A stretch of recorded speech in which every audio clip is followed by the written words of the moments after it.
Hi friends, welcome to my YouTube channel. ಇವತ್ತಿನ recipe ಬಂದುಬಿಟ್ಟು mutton ಜೊತೆ ಸೋರೆಕಾಯಿ ಸಾಂಬಾರು ಹೇಗೆ ಮಾಡೋದು ನೋಡ್ಕೊಳ್ಳೋಣ ಬನ್ನಿ. ಫಸ್ಟು ಒಂದು ಬೌಲ್ಗೆ ಅರ್ಧ kg ಮಟನ್ ತೊಗೊಂಡಾದ ನಂತರ ಒಂದು 2 ಸಲ ವಾಶ್ ಮಾಡಿ, ನಂತರ ಒಂದು ಕುಟಾಣಿಗೆ ಒಂದು 5 ಎಸಳು ಬೆಳ್ಳುಳ್ಳಿ, 1/4 ಇಂಚು ಶುಂಠಿ ಹಾಕಿ ಚೆನ್ನಾಗಿ ಜಜ್ಜಿ ಸೈಡ್ಗಿಟ್ಟು ನಂತರ ಒಂದು ಸ್ಟವ್ ಹಚ್ಚಿ ಸ್ಟವ್ ಮೇಲೆ ಒಂದು ಕುಕ್ಕರ್ ಇಟ್ಟು ಅದಕ್ಕೆ 4 ಸ್ಪೂನಷ್ಟು ಆಯಿಲ್ ಹಾಕಿ, ಆಯಿಲ್ ಬಿಸಿ ಆದಮೇಲೆ ಜಜ್ಜಿಟ್ಟಿರೋ ಶುಂಠಿ ಮತ್ತು ಬೆಳ್ಳುಳ್ಳಿ ಹಾಕಿ ಸ್ವಲ್ಪ ಕಲರ್ ಚೇಂಜ್ ಆಗೋವರೆಗೂ ಫ್ರೈ ಮಾಡ್ಕೊಳ್ಳಿ.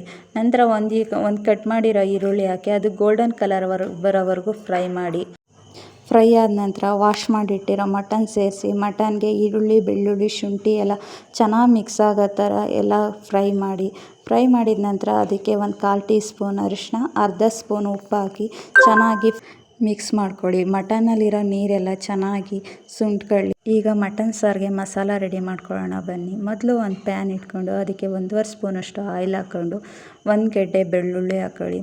ಬೆಳ್ಳುಳ್ಳಿ ಹಾಕಿದ ನಂತರ ಅರ್ಧ ಇಂಚು ಶುಂಠಿ ಹಾಕಿ, ಶುಂಠಿ ಬೆಳ್ಳುಳ್ಳಿ ಎಲ್ಲ ಚೆನ್ನಾಗಿ ಫ್ರೈ ಆದ ನಂತರ ಅದಕ್ಕೆ ಹೆಚ್ಚಿರೋ ಒಂದು ಈರುಳ್ಳಿ ಹಾಕಿ, ಈರುಳ್ಳಿ ಎಲ್ಲ ಚೆನ್ನಾಗಿ ಫ್ರೈ ಆದ ನಂತರ 2 ಮೀಡಿಯಮ್ ಸೈಜ್ ಟೊಮೊಟೊನ ಕಟ್ ಮಾಡಿ ಹಾಕ್ಕೊಂಡು ಅದು ಚೆನ್ನಾಗಿ ಫ್ರೈ ಆದಮೇಲೆ 2 ಪೀಸ್ ಚಕ್ಕೆ, 2 ಲವಂಗ, 1 ಏಲಕ್ಕಿ ಹಾಕಿ ಚೆನ್ನಾಗಿ ಫ್ರೈ ಮಾಡಿ, ಅರ್ಧ ಬೌಲಷ್ಟು ಕಾಯಿ ತುರಿ ಹಾಕಿ, ಕಾಯಿ ತುರಿ ಚೆನ್ನಾಗಿ ಫ್ರೈ ಆದಮೇಲೆ ಅದಕ್ಕೆ ಒಂದು 1/4 ಟೀ ಸ್ಪೂನಷ್ಟು ಅರಿಶಿನ ಪುಡಿ, 1 ಸ್ಪೂನಷ್ಟು ಗಸಗಸೆ ಹಾಕಿ ಚೆನ್ನಾಗಿ ಫ್ರೈ ಮಾಡಿದ ನಂತರ ಒಂದು 1/4 ಕೈ ಹಿಡಿಯುವಷ್ಟು ಕೊತ್ತಂಬರಿ ಹಾಕಿ ಚೆನ್ನಾಗಿ ಫ್ರೈ ಮಾಡಿ, ಅದಕ್ಕೆ 2 ಸ್ಪೂನಷ್ಟು ಧನಿಯಾ ಪೌಡರ್, 1.5 ಸ್ಪೂನಷ್ಟು ಖಾರದ ಪುಡಿ ಹಾಕಿ ಚೆನ್ನಾಗಿ ಫ್ರೈ ಮಾಡಿಕೊಂಡು ಅದನ್ನು ಒಂದು ಮಿಕ್ಸಿ ಜಾರ್ಗೆ ಹಾಕಿ ನುಣ್ಣಗೆ ರುಬ್ಕೊಳ್ಳಿ. ರುಬ್ಬಿದ ಮಸಾಲಾನ ನೀರೆಲ್ಲ ಸುಂಡೋಗಿರೋ ಮಟನ್ಗೆ ಹಾಕಿ ಅದಕ್ಕೆ ಸುಮಾರು 1 ಲೀಟ್ರಷ್ಟು ನೀರು ಹಾಕಿ ಚೆನ್ನಾಗಿ ಮಿಕ್ಸ್ ಮಾಡಿದ ನಂತರ ನಮಗೆ ರುಚಿಗೆ ತಕ್ಕಷ್ಟು ಉಪ್ಪು ಹಾಕಿ ಕುಕ್ಕರ್ ಲಿಡ್ನ ಕ್ಲೋಸ್ ಮಾಡಿ ಸುಮಾರು 3 ವಿಷಲ್ ಹಾಕ್ಸ್ಕೊಳ್ಳಿ.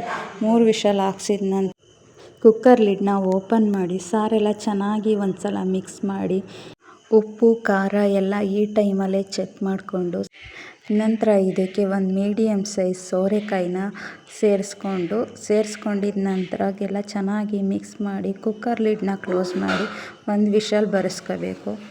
1 ವಿಷಲ್ ಬಂದಾದಮೇಲೆ ಕುಕ್ಕರ್ ಪ್ರೆಷರ್ ಎಲ್ಲ ಹೋದ್ಮೇಲೆ ಕುಕ್ಕರ್ ಲಿಡ್ ಓಪನ್ ಮಾಡಿ ಚೆನ್ನಾಗಿ ಒಂದು ಸಲ ಎಲ್ಲ ಮಿಕ್ಸ್ ಮಾಡಿ ನಂತರ ಮುದ್ದೆ ಜೊತೆಗೆ ಸರ್ವ್ ಮಾಡ್ಕೊಳ್ಳಿ.